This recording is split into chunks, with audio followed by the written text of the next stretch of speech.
And I'm here to let the union know that they got to worry more about their members, Local22, and start looking how they could put these people to work. One of the problems we got is the other carpenters coming to our city, taking our work. It's 250 carpenters plus 100 apprentices out of work right now. I've been here in 20 years. I've never seen this chaos. So that's why we're trying to let them know what's going on. Well, what is the Bob Alvarado and the top union leaders doing about it? I call, some of my fellow carpenters, they call. That's all we could do. We haven't seen nothing in a year or 2 years that this thing is going. We need to work. I've been out from work since October, and I still have not anything. I'm going homeless now, no place to live, and we need to work. We need these people to go out and look for work for us. Some other people from other cities is working in the city, and we don't work. So that's why we are here at this moment. Trying to tell these people that we need. Like everybody else. Everybody's working, and yes, over here at the union hall we have over 200 people waiting. And we're waiting and waiting and waiting. And yes, we are just tired of it. Just want to show these people that we're here to, to get some work. We need some work. You feel that before other people are brought in from outside San Francisco, the people who live here should be working? That's right. Even if you don't live here, but if you belong to Local 22, you should have a work. You should work over here. We pay dues. We pay more than anybody else. From other locals. And so what's going on? It's local jobs for local people. Where are local brothers and sisters on the job? You drive by, you won't see them there. Hello? The mayor's office spent $70 million on city build. How many non-profit organizations does it take to put a tradesman to work? We pay dues. We want action. We all been in this union for, me and my partner here for 20 years, and we're only working 2 and 3 months a year. They're giving backdoor, I don't know what's going on. All I know is I'm not working. We're all ready to lose our house. We need jobs, and it's not, it seems like our union's not fighting for us. That's why I'm standing here. Seems like they're not fighting for us. Is it true that other carpenters are coming in from around the Bay Area to San Francisco when people in San Francisco are unemployed? Yes, sir. I was working over there on the housing project in Hunters Point, and there was all kinds of out of city and out of state workers taking our jobs, and that's why I'm unemployed right now. So why aren't they hiring San Francisco residents? I have no idea. I wish I knew. But it sounds pretty unfair. Yes, it is. And your dues are higher than locals outside the Bay Area or outside San Francisco? Our dues are still pretty fair. I'm not complaining about my due fees. They're reasonable. I just wish there was more work for all us city city residents. Well, aren't there residency requirements on some jobs? Yeah, but they're not complying with them. But they have people who are supposed to be enforcing them, don't they? That's our union up there, and they just seem to turn their head. So they're not doing their job. As far as I'm concerned, they're not. And do you think this picket line's going to help? I hope so, man. The economy's bad already right now. We should have been doing this about a year or two ago. But, we got to start fighting because we don't have nothing else to lose anyways. We already lost our houses. We're going to lose our houses if we don't get back to work pretty soon. This is life and death. This is life and death for you. This is life and death. For sure, yes. I can't, I'm 39 years old, 40 years old. I have kids, a house. How am I going to just make a change in my trade? This is my livelihood. I've been doing this for 20 years now. $5.9 billion worth of work in San Francisco, and we deserve our share.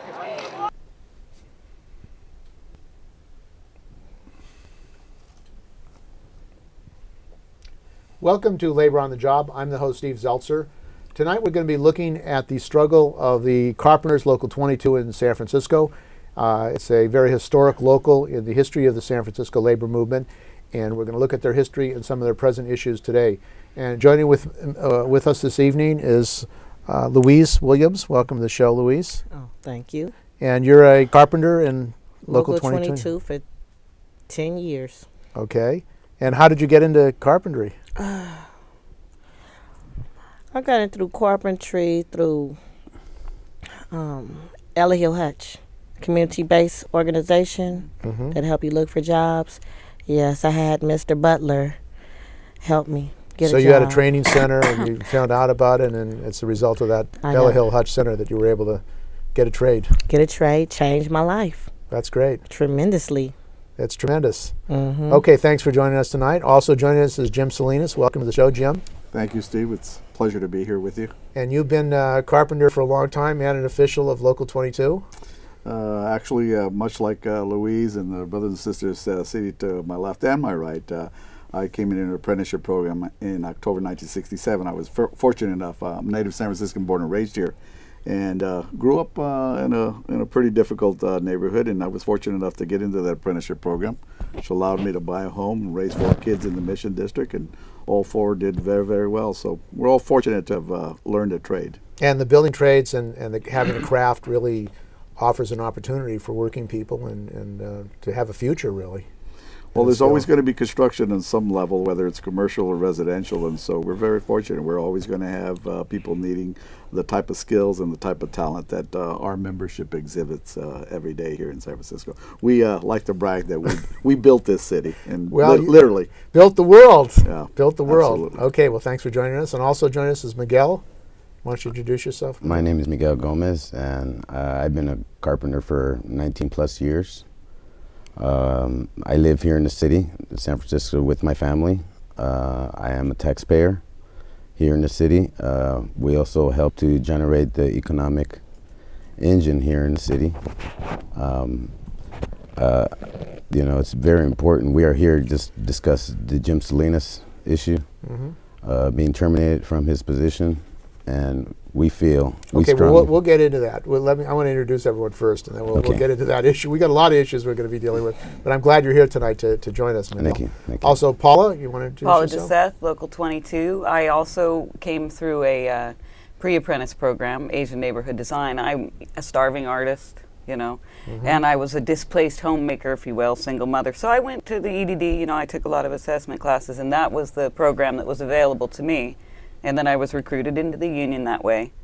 And I'd like to discuss some things that have come up for me as well. Okay, so that's great. And it must be difficult at times being a woman in the building trades. Yeah, surprisingly so for 2000 and going on the 9. issues, those issues continue. Okay, Yes. well, thanks for joining us. Also, Lloyd I'm Thibault. Lloyd Thibault. Okay. I've been a carpenter for 34 years. And when I got started, they didn't have a pre-apprentice. You just came in, you were just an apprentice.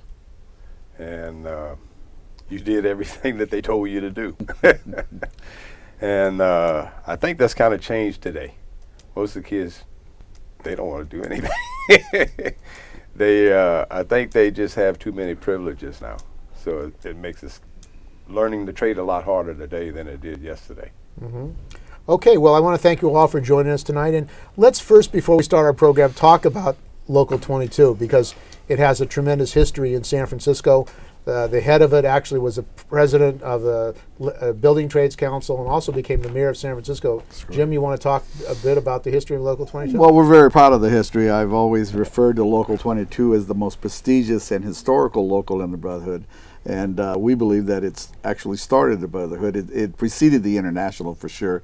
In 1882 is when Local 22 was born, and we're very proud of some of the forefathers here. Obviously, the P.H. McCarthy, who also became the mayor of San Francisco. And that was under the Union Labor Party. There used to be a Union Labor Party in San Francisco. That is correct, and I hope there still is. Actually, I keep hearing that. You know, I've attended some events where the Union Labor Party has sponsored events. So, but it's certainly not the type of organization it was in the beginning. But you know, with the help of leaders like yourself, and the young brothers and sisters in this room, hopefully that is something that they'll see some value to and invest some time and effort. So the Carpenters Union, United Brotherhood of Carpenters, is a large national union, and in Canada as well, and represents carpenters throughout the country and other crafts as well. Why don't you talk about what's been going on in the Carpenters Union? There have been some structural changes in the last 10, 15 years as far as unions, not just the Carpenters, but other unions in the United States. Well, I think you're going to probably want to hear from the rank and file members. I have been around, and I have a lot of institutional memory as a result of that. Obviously, some of the burning issues at this table with some of the brothers and sisters here are obviously the loss of, and Louise likes to talk about this a lot, and she, hopefully I can paraphrase it or quote it correctly, but she usually says we got to get back to the one man, one vote, situation where every rank and file member had the ability to come in and weigh in on who they felt were going to be the folks that represented They them. allowed the rank and file to have a vote? Believe it or not, as unorthodox as that so radical. Huh? Sounds somewhat unorthodox in the year 2008, but that's exactly how it was. At least certainly in the first two-thirds of my existence within this brotherhood, we came in and we decided who the folks were that were going to represent. So you had local control. Absolutely, at the local level. Now, Lloyd, in your history of the local, in an earlier period in the building trades and many of the crafts, they were segregated. There was discrimination. Why don't you talk about that early history and what your experience has been in the building trades? Well, when I first got in, I really didn't know it was being discriminated. I just went out, started working and everything, and then it just started coming around that, hey, you guys are not over there, you just only here.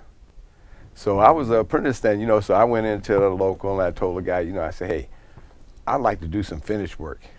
And so the guy told me, say, if you wait around here for finish work, you'll starve to death. So I got the message right there that there was going to be no work for me as far as a finished carpenter. And if things got slow, there wasn't going to be any work for me either. So you were a second-class worker. Exactly. I mean, like now, I think maybe we're third or fourth class now. So how, were there any struggles against this discrimination in the local, or how did it change? The thing is that everybody more or less said, when I talked to older guys, they say, hey, just leave that alone and just try to make do. Just like they was in the old South, Keep low. Yeah. Keep your head down, keep working. But, I really never bought into that. You know what I'm saying? Like, hey, we can organize, we can take over the union, because nobody goes to the meeting.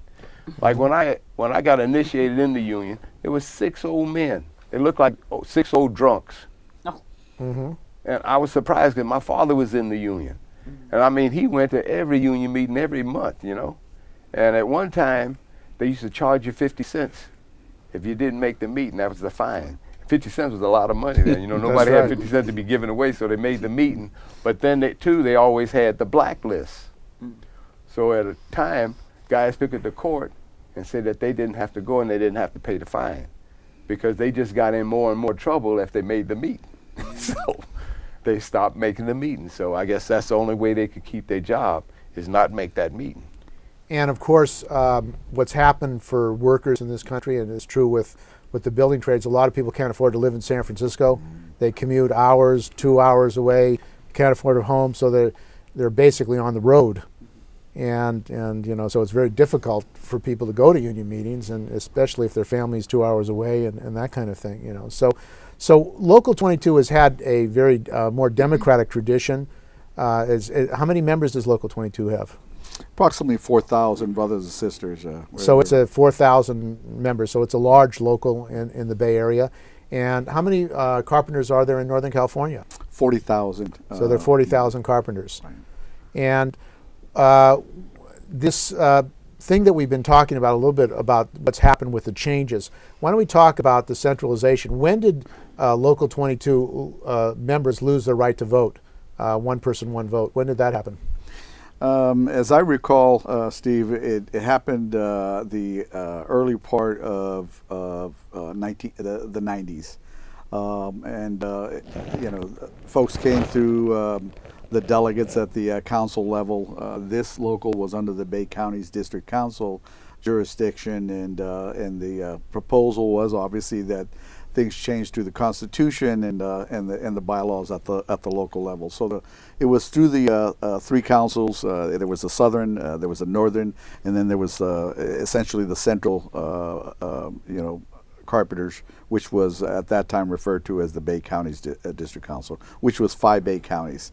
And it was the delegates that were ultimately convinced that this would be a better way, that there would be more accountability, right? As opposed to having an individual get elected for 3 years and then, you don't know what that person's doing. But right? then the membership vote for the business agents under that way. I Yes. mean, in other words, Yeah, so when they had the centralization and the lack of one person, one vote, Local 22 was then not able to elect your own business agents. Correct. Is that what happened? It went to an appointed. It went to an level. appointed person. I Yeah, think Lloyd? probably what happened too is that when they started closing down the other locals, I think that's when they made that move, where everybody was still in turmoil. They merged. So they merged. believe- They were merging the Exactly. locals. And I think, is that it, right, Jim? Yeah, at one time you actually had 5 different locals here in San Francisco alone. And then the mergers took place, so they consolidated all the locals into one. So there was only one local per county. And it was, Thibault's right, that it was about that time that the same decision was made to go to an appointed system, so that the central figure, in this case it was the executive secretary treasurer of the Bay Counties District Council. In Sacramento it would have been the Southern District Council, and in Santa Clara would have been the Northern in Sacramento and the Southern in Santa Clara. so it became a much bigger organization. Correct. And the members kind of lost a little local control. I mean, as far as them voting on who they wanted to have. I think that's when the turmoil was going on. That's when they made the move, and then everybody ended up Joined with in. this mess here. Well, there was a wildcat. This was a few years back at the airport where some Yes. carpenters went out. Do any of you know about that? Why don't you talk about that or how that happened? They found out that before we took a vote, they'd already signed the contract. So the And- members hadn't had the chance Exactly. to vote on the contract. Exactly. So a guy found out that they'd already signed the contract, and that was the Wildcat. And they wanted him to go back to D.C., but he told them they could forget it. He was a vice president, I think, in 152. It was one of the locals. Yes. Yeah. So they signed. Now, were people were unhappy with that contract, and they felt that they should vote on the contract? Is that why people went out, or No, wanted it was just that they wanted to vote on it.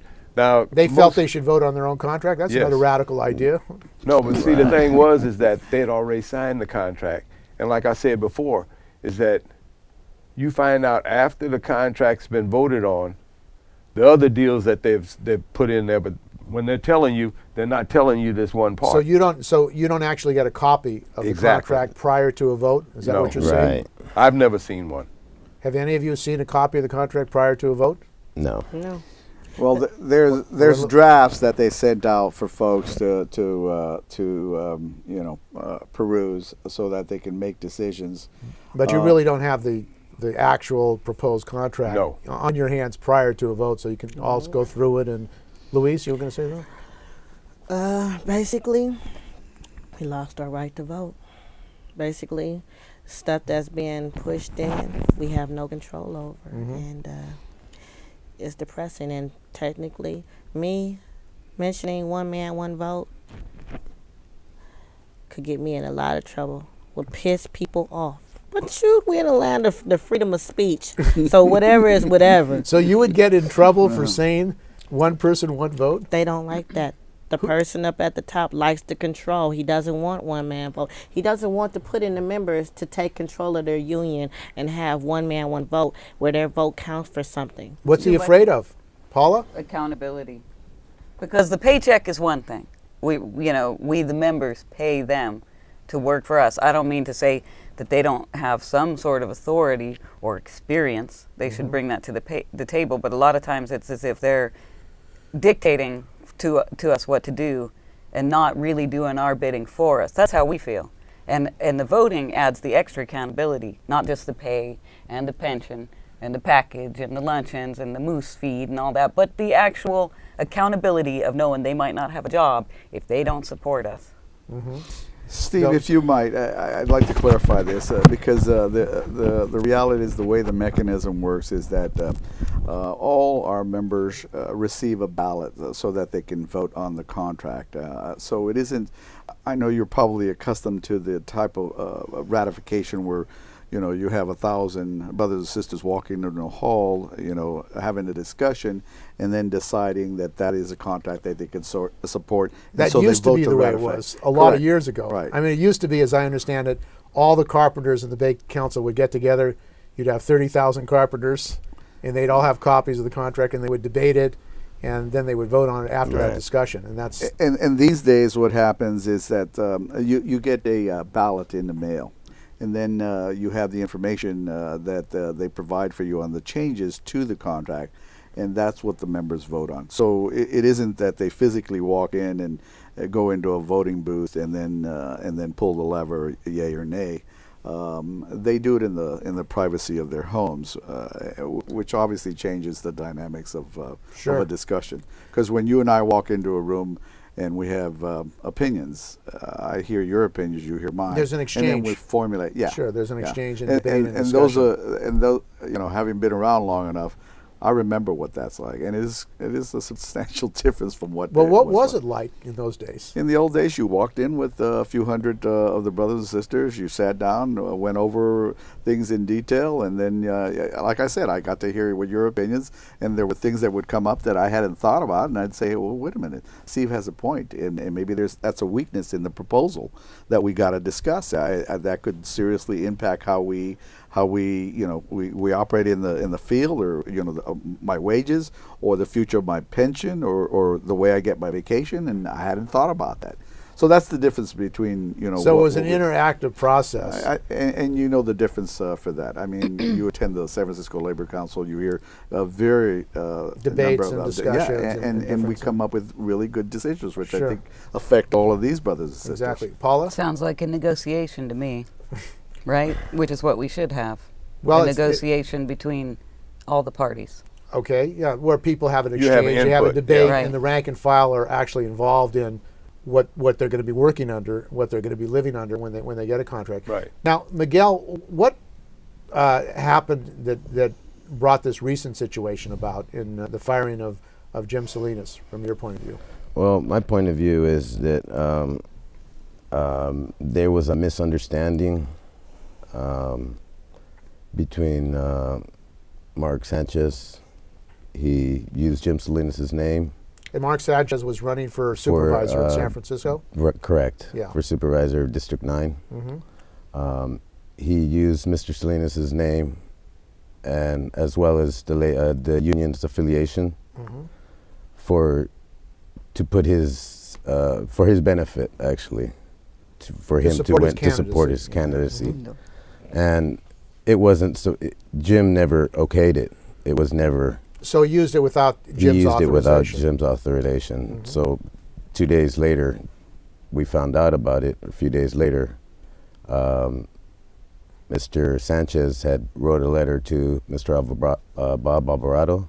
And who is Bob Alvarado? He is the executive secretary of 46 counties. The 46 counties of the Northern California. Northern California 46 counties. Now this is this centralized body that now represents 40,000, or is in charge of 40,000 carpenters in Northern California. So all the carpenters in California are basically under Bob Alvarado. Right. Yeah. Well, apparently Mark has wrote a letter stating that Mr. Salinas had nothing to do with it, and within 2 days of him firing Mr. Salinas, he had that letter in his hand. So at that point, Jim should have gotten his job back. Well, who makes the decision of who the union supports? Does a local vote on who you're going to support locally, or how are these decisions made, Jim? Fortunately, we do have a great endorsement mechanism. I spent about a year and a half, along with 5 other brothers and sisters, revising the bylaws of the local, because unfortunately there was an incident a few years ago where folks tried to hijacked the process. And so we put some real safety mechanisms there. So it is the brothers and sisters here in San Francisco that decide who they're going to support. It's their vote. It requires a 2/3 margin. It requires notification of the entire membership so that everybody's involved in the process. Anybody that wants to weigh in knows that at a minimum of 30 days out that they're going to be able to come down to that meeting and hear the candidates and then make a decision as to who best is. So it sounds like you have a democratic process. Absolutely. That for how me, you choose endorsements of local candidates. In that sense, they absolutely still have. They're the final say. And let me just say for the record, I would never go around, and fortunately they know this, but I want to go on record as saying I would never go around the membership. They're the final, they're the decision They make makers. the decision. They're the masters of their own destiny. That's democracy. That's the real democracy, the remnants that are left in the labor movement. Fortunately, we have that at Local 22. So he said that you had illegally or unauthorized endorsed Mark Sanchez, who was running for the Board of Supervisors, and therefore he made a decision to discharge you. Did you have a chance to appeal, or a process whereby you could say, look, this is not the case, and you should reconsider based on this evidence, or something like that? Well, I'm glad you asked me that. Steve, I think you know what due process is. There was no due process. And you know, those are all the things that we fight on behalf of our members every day, right? Their rights, to protect their rights, and to put protections in place that protect them at all times. And unfortunately, that doesn't exist these days, apparently, because the first I heard of it was the day that I was handed a termination letter. And I just want to say, how many years have you been working? You know, I was working for the organization for 20 years, and you know, the thing that takes me aback is that in all the years that I worked with the tools of the trade, I had never gotten fired. So this is, when I hear people saying, well, Jim got fired, I'm like, Jim, are they talking about? Because it's a very unusual. I have the distinction of being able to say, never got fired on a job. So this was your first firing? In 35 years. In 35 years, working as a carpenter. Working as a union official, right. As a carpenter and union official. And all, I think any one of us would have asked, because this is what we do, right? We go out every day, we investigate, we turn over every rock, and we look for all the facts, and then we decide on what direction, what strategy we're going to use. If that happened to our members, we'd step in and say, hey, Mr. Employer, you know, you got to follow a procedure. There's a due process. Right. You got to have exactly. That's what my feeling is. I want to add to the. I'm sorry. Go ahead. Sorry. Go ahead. My feeling is that, you know, he shouldn't have never been terminated. He should have put on a temporary leave of absence until the investigation was processed, due process, I guess, if you want to call it. Yeah. You know, if it would have been anybody else, that's what they would have done. But unfortunately, it was Jim Salinas, and you know, it's wrong. You know, we are the union, and we demand for him to be put back to work. Well, he had been representing the membership here in San Francisco as a business agent for many, many years. Were there any complaints? Did people want you out? Were there in the local? I'm very fortunate. I'm very blessed. I feel like Jimmy Stewart in It's a Wonderful Life, because folks have always given me the support. And more importantly to me, the trust and the confidence. So the rank and file here really were supportive of you. They weren't saying, let's get rid of Jim. He betrayed us by supporting Mark Sanchez, allegedly. Right. Paula? I just wanted to add to what Miguel was saying too. Like he had more information than I had about Jim's issue and the dismissal, but I do think it should be knowledge that we should have. And like he said, there should be an investigation, because he's not the only person that's been switched around down there, and they've got a lot of, you know, it's the big money union. I mean, we're local San Francisco's big money in the city, so they do concentrate a lot of effort in that local and put a lot of power, you know, there, and keep an eye on it. What does that mean, keep an eye on it? Well, I mean, they seem to control our local more, in my opinion, than they do other locals, you know, and I am a Local 22 member. And how do they do that? Well, it just, in this kind of fashion, from what I can see, you know, and, you know, I'm involved in the union to a degree, and I used to go to a lot more meetings than I do now, because I felt like, you know, I'd speak out under the good of the order, and then nothing ever happened. You know, as a matter of fact, what happens. You don't get any work. That's what happens. Oh, so if you speak out, that's correct. All of a if sudden, you speak out, you won't get any work. You're on the blacklist. And so people are afraid then. Right. And my thing with Jim is he's always been, to me, on top of trying and at least discussing getting local people to work because we're paying taxes like Miguel says. We're generating, we're having all these budget crises. The mayor's office is spending $70 million a year on a city build program. That's got to be more than they paid the 60 people they just laid off. And he's not finding us jobs. And our local is not supporting us to find jobs. Jim Salinas was supporting us to find jobs. And, you know, I've worked for so many sexist people and got no support from the union. I mean, I hear the same things over and over again. I mean, is this not a liberal town? Do we not have, like, a lot of activists here? And why is it that in this one trade we don't have any openly gay men? You have openly gay women, but you don't have any openly gay men. And a lot of sexual discrimination. My whole career, I was made to work alone quite often. And during my apprenticeship, the women aren't getting trained, and the minorities, especially the African Americans, are not getting trained, you know. And our local Latinos, I mean, you got a lot of illegals coming in and people who don't know their rights and don't speak English who are working on some of these jobs, public works, and not really getting their bennies and their benefits. And these are public work jobs. And these are that union required, jobs, public work jobs. Union public work jobs that require that you're paid the prevailing wage. And Louise, what were you gonna say something? Oh, I'm loving her right now. She is on top of her game, and let me tell you, the women get a raw deal. First to probably get laid off, last to get hired. And openly, verbally just screwed with from day one. Abused. Like you're here because of your Abused. zip code. You're here, you're Susie Sue's all, and it goes on and on from day one. And we In don't other have words, any you're not support. really producing. You're here because of your sex, or you're here because of your race. And our that kind of thing. local biz reps, not including Jim Salinas, have the tendency to tell us don't do anything. You'll never get anywhere. It's like the 46 counties. If you can't beat them, joiners. I mean, just take it. Just take it and accept And that. what year is this? And where do we live? I mean, we've got people fighting down at City Hall for gay marriage rights. I mean, I stood up for them. We should take this to City Hall. You know, where do we have to go for people to notice us? Well, there working was class? a hearing that I covered of what was going on in Hunters Point in San Francisco. Yes. Where a contractor was pitting black workers against Latino workers. And it struck me, I mean, here's a unionized town, one of the most unionized town in the country, an administration which says it supports democratic rights and affirmative action and doing trainings, and yet this was going on in the city. Why don't you talk about it? Because it was like amazing to me. And then you have a whole human rights department. You have all these departments in the city who are supposed to enforce these rules, and this stuff is going on. Lloyd, why don't you talk about what happened there? That's the big problem. Everybody's getting paid to do something, and everybody's sitting on their haunches. I guess it's because it's a political hotball. But what happened there? Well, the thing is that they had the Latinos they had separate meetings from the blacks, and they would tell them like, hey, you know, they're just a bunch of monkeys and everything else. Don't work with them. Don't talk to them.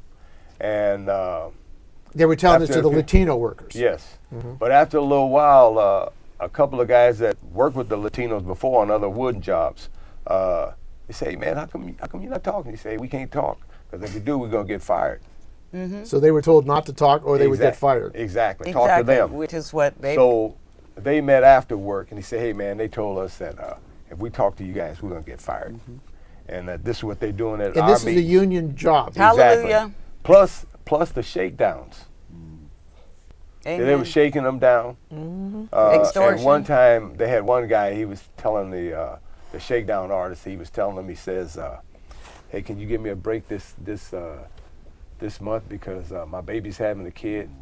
And he say, it's going to be $200 now, because they were paying $100 a week. Yeah. Who were they paying this to? To their foremen. To the contractors. Not the contract, just the foreman. The foreman. Yeah. Oh, I don't know if the contractor was involved. Well, he or was not, probably getting a cut too. I'm assuming that I'm quite sure he knew what was going on. And just and this was a union job. Yes.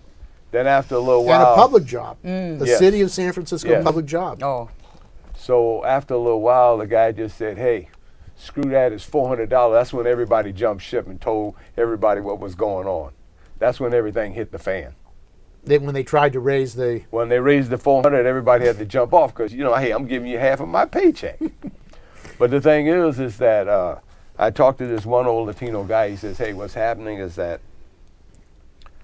these illegals are working, So it's a win-win situation for the city, the state, because they're collecting taxes, but everybody's saying, oh, they're not paying any taxes. It's a win-win situation for the union because they're not getting their vacation pay because they're giving bad addresses. So it's going to an address that they probably don't even know. I see. And bad So social it comes back to numbers. the union. Exactly. It stays with the union. Stays with the They union. have their annuity, that stays with the union. They have their pension, that stays with the union. So it's a win-win situation. So we don't need you. You can pay dues, but we're not looking for any work for you. We're looking for work for this guy here. He can get shaken down over on this side, and we'll shake him down on this side. So a pretty raw deal. Exactly. Steve, let me interject a moment though. I just want to make sure that actually the foremen are card-carrying members of the Carpenters Union. I'm very familiar with this project because I was the one that, unfortunately, when everybody was on vacation, actually went up and uncovered And try to straighten it out. And I think we were making some headway there. But let me just say this on the issue of who it was that was actually, because it's criminal activity. You can't No, do that because is it's illegal. extortion. That's extortion, It's extortion. stealing from workers. And it was a real travesty because there were men that were trying to feed their families. And if I told you what it was they were taking home, what they normally would take home, and what these men were taking home in order to provide, a roof over people's head and put food on the table, it would be shocking. But what I want to say is And that these people are taxpayers, family members. I like just you and want me. to say this, that the individuals were more, as I recall, the three individuals that were in question were supposedly like superintendents. So they weren't card-carrying members of the Carpenters Union. They weren't like on a standard crew where you would have a foreman that directs the workforce. These were individuals that supposedly were directing the foreman on who, what assignments to give out. I happen to know that one of the individuals, really the only thing he really did was just kind of sit in a cab of a truck, one of the vehicles, and never really performed any work. He was there in the event that somebody got on the line and said, well, I'm not doing that anymore. I'm not going to. So he was kind of an enforcer. He was more of an enforcer. And I think the district attorney was moving in the right direction. And what happened was the minute, because it broke out on the I was amazed. We actually, there was a confrontation up there, and it was one of the Latinos that had enough, and I was surprised because sometimes immigrant Latinos want to kind of maintain a stealth. Well, they're trying to take care of their families. Right. They're afraid. People are terrorized in this country. Correct. And it's, people are intimidated. So, but it was this individual. It was kind of amazing to see this, that he'd had enough. And while we were talking to these folks and trying to straighten it out, he came up and he says, "Here's what you've done, and you can't lie." And then he's actually confronting these individuals that normally they would be afraid of because there was some thug activity going on up there, right? But they had a union. Yeah, I was, but still, Steve, if People you know are anything afraid about immigrant Latinos, they kind of generally take they don't want to stealth have a approach, confrontation, so and they want to so keep their this job. was unlike anything I'd ever seen because this individual is actually, within a foot to 2 feet of the individual, and he's confronting, and he's, line item by line item, tell him everything he's been doing and that they've had enough and we're not going to put up with it, and essentially says, "I've got a union, I don't have to put up with this anymore." I was very proud of him, but I was also very concerned for his. And actually, he was. They actually found him in San Jose one day and actually threatened him with physical harm. They intimidated him because he'd blown their cover. He was by himself, and they actually threatened him. From his accounts, he actually had not only himself but his family threatened. So it was very concerning. Well, this issue of using immigrant workers to undercut wages and intimidate them, and so they don't speak up, seems to be a common, ongoing thing. And blaming immigrant workers at the same time, using them and blaming them back and forth. Right. But I mean, it seems like one of the issues also that's taking place is that, as far as work in these locals, and it has to do with the mergers of the locals, isn't it the case that unemployed carpenters who live in San Francisco should be working first? Before they bring in people from Fresno or some other place. That's part of the charter. Yeah. Okay. Well, there's residency hiring provisions here. I'll tell you who did the most for these brothers and sisters. Back in the early 90s was Angela Alioto, Jim Gonzalez, and Susan Leal when they were on the Board of Supervisors. The problem that we found out is that when we strengthened the residency hiring provisions, which essentially said, and this is where the mistake came in, is that the goal would be that 50% of the crews would be from San Francisco.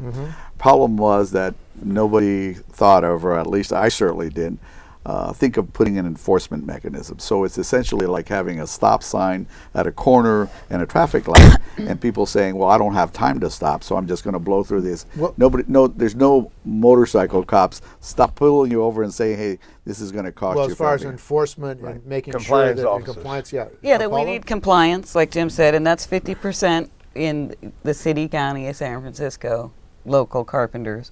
But I believe that we should think about it as statewide too, and try to hire more state, local contractors that are in the state, so the money they make stays in the state. I mean, a lot of the workers are coming from out of the state. We don't mind people coming to the city, especially when there's a boom and there's all this, building to be done. But 50%, we're not getting it all, because I know when I go to a job, I'm lucky to find, one or two local guys that are from San Francisco. I might find some from the Bay Area, which I find better, but you always have to be from way out. And then one day we had a union meeting, and Bill Wong said to us that we should go to Manteca and Tracy and Sacramento and look for a job. And I said, but everybody on my job site's from there, and they make less money.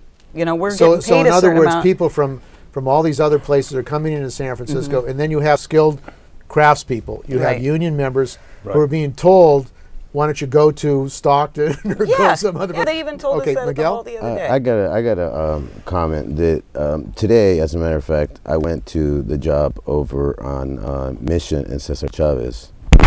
It's a core-run job. I don't know who the general is, but and that's a union job, which was supported by the unions. Yes, Tom Roca is the general, I guess. But I went on the job, and literally they told me there's no soliciting on the job. Everything is done by the hiring hall.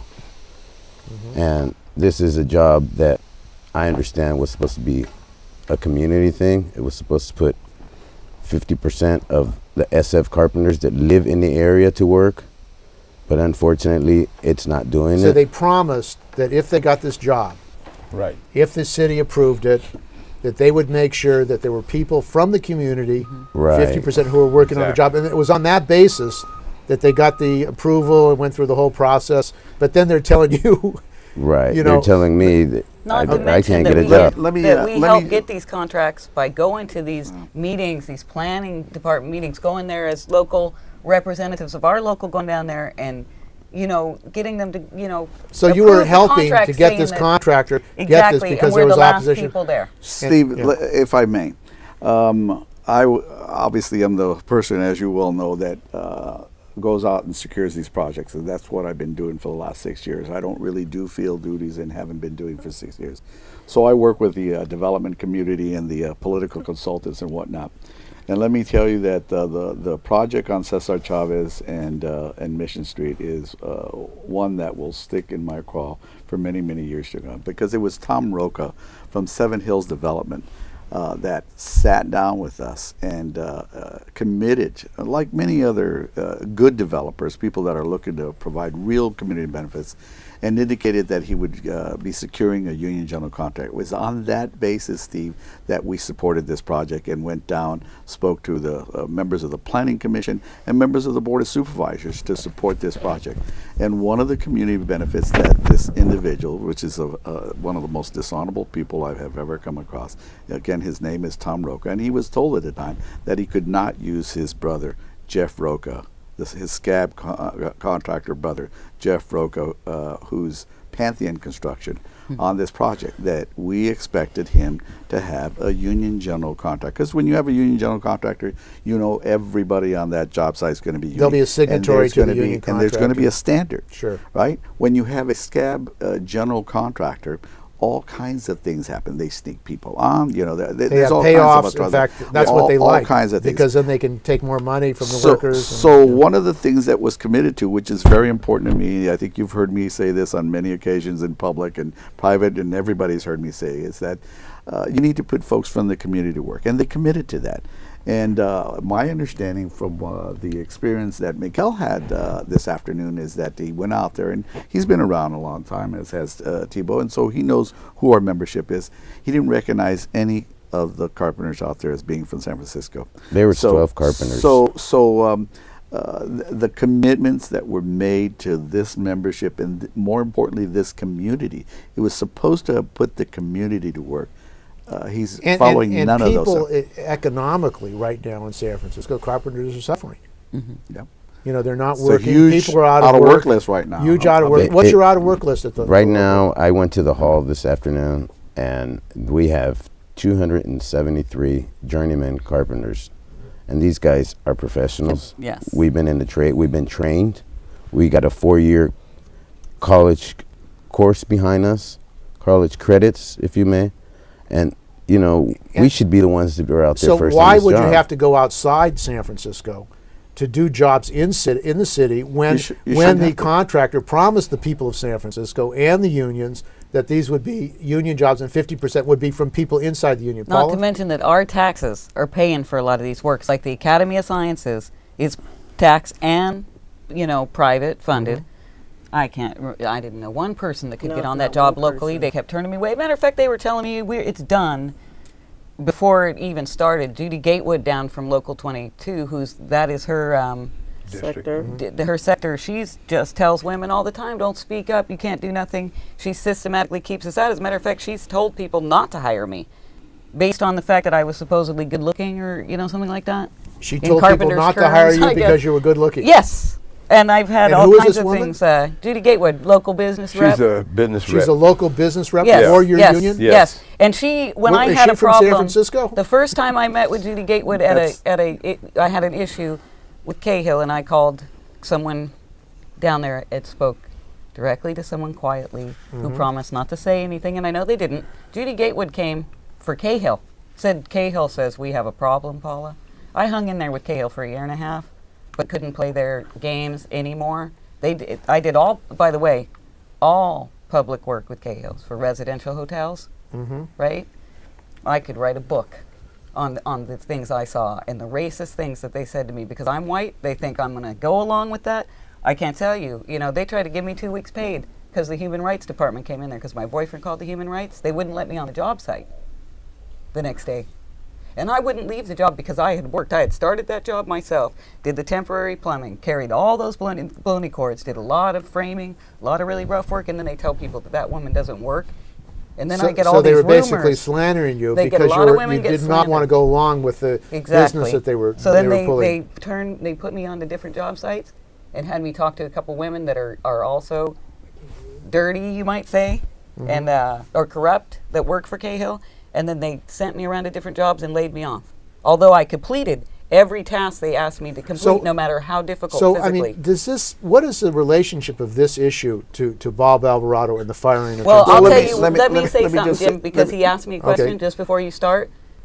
A group of women went to Bob Alvarado's office and he took a stack of my complaints, what had happened to me for 2 years, like horrible things, and walked off with it. And he told us all, he told me I was going to get my job back. I was working for Goebel at Nordstrom at the time. And could he have gotten your job back?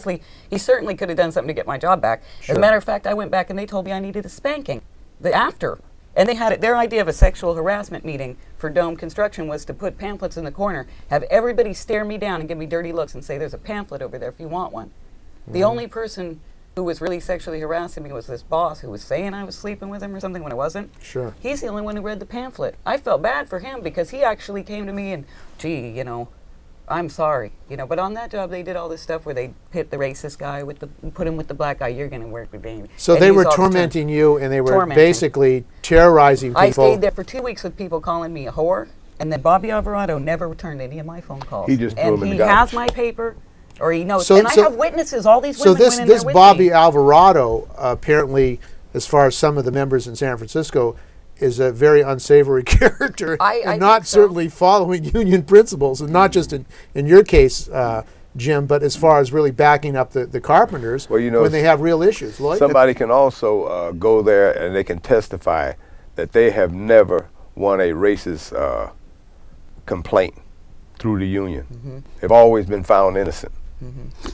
I just want to interject. The thing I was trying to say before Paula responded was that one of the biggest complaints, the brothers and sisters, and they can correct me if I'm wrong, but right now one of the biggest complaints that they have is that none of the union officials we have in San Francisco, with the San Francisco Local, actually live here, and that does make a difference. Well, I mean, aren't there people capable of doing the work, such as you and other people who could be doing this work? Absolutely. There's Certainly. a couple of people They can't sitting make right the next team. to me that could certainly represent the So in membership other a words, good, the members who work and do the work in San Francisco and are skilled carpenters, they could be in these positions. They can't get a job. I can't emphasize how right Louis you are has with that something to comment. say. I want to say, Steve, that is such a true statement and Yes. such a true position. These brothers and sisters are extremely qualified. They can do what we do. And Luis, you were going to say something? I'm tired of these people trying to not give us our one man, one vote back. I keep going to my union meetings asking about our one man, one vote back. I don't want people to die in those chairs, trying to control those chairs, trying to do what they want to do instead of what's best for the membership. It's one man, one vote. Of course, I'm going to get in trouble for that. People are going to be bitter at me about this, about me saying this. But I'm an example in my community. Hey, I'm an example because that's right. I went from welfare to work. I went from prison to work. I stopped going to prison and started putting my energy in going to work. Amen. You feel me? Absolutely. So you got a skill, you got training through the union and through these training programs, so you could really contribute to yourself and your family and have a life. I got 10 years in, and the thing I have a problem with is what's right is right and what's wrong is wrong. And we don't have a vote on who stays and who goes. We want this man back, but can we have him back? No, because we don't got one man, one vote. We let one man kick him to the curb, and even though we got the proper documents and everything, and people backing him and showing him that he was unjustly terminated, we still can't get him back because this man has too much pride to let him come back. When can we get our one man, one vote? I asked my union, how can we take our union back? The membership, take the union back. They don't want. See, they think I'm a shit disturber. You feel me? Because I'm stirring the pot, because I let anything fly out of my mouth. Because, you know why? one person, Because one I'm vote. an example in my community. If I'm not working, then they wonder what's going on with me. But when I'm working, I give them hope. People got in the people I want wanna to join the say- Carpenter Union just looking at me go to work. You had a lot of time. A to lot talk. of people Okay. don't talk. Right. I haven't had a lot I of want time to say I talk. agree with So, Louise. so you're saying, I mean, for the community and for what you've been through, you're an example of what a union can do Yes. for its members. Yes, because when I'm not, because you know what, in my community is a lot of black on black killing. And I'm a good example of a person just skated through and just made it. I made it. I'm not in prison doing life. I'm not in a casket dead. Sure. That was what I was gonna be. Either one of those two, the way I was rocking it. And so I'm an example. And when I'm in a union, I got a lot of pride. And when it starts going down and we get our votes taken from us, and then we get people in that we're not satisfied with, and then they make a decision without making it a whole decision, it bothers me. It bothers me. Why is this man is fair. The only fair man that we know.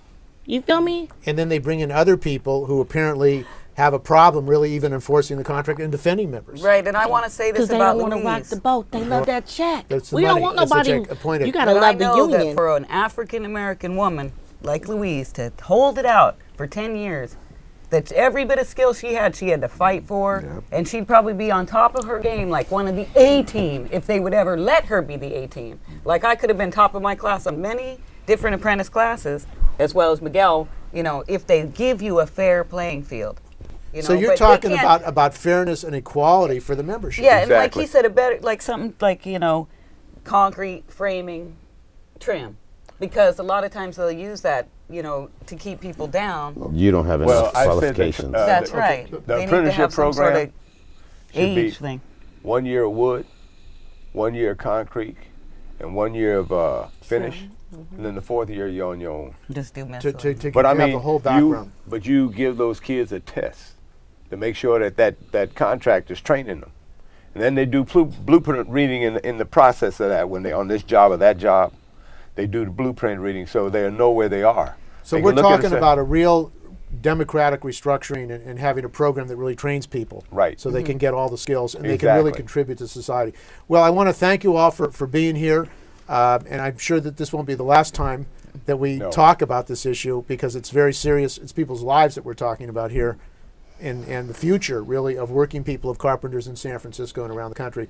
So I want to thank you. Could I say one more thing before we get away? You know, Jim Salinas is an important member of our community, an important member of our union. And without him, this union is going to fall apart. You know, I mean, basically, he's supporting a lot of Latinos. He knows a lot of people, you know, and So I mean, you want he's him a back. strong leader. And you want him back. You know, and we want him back.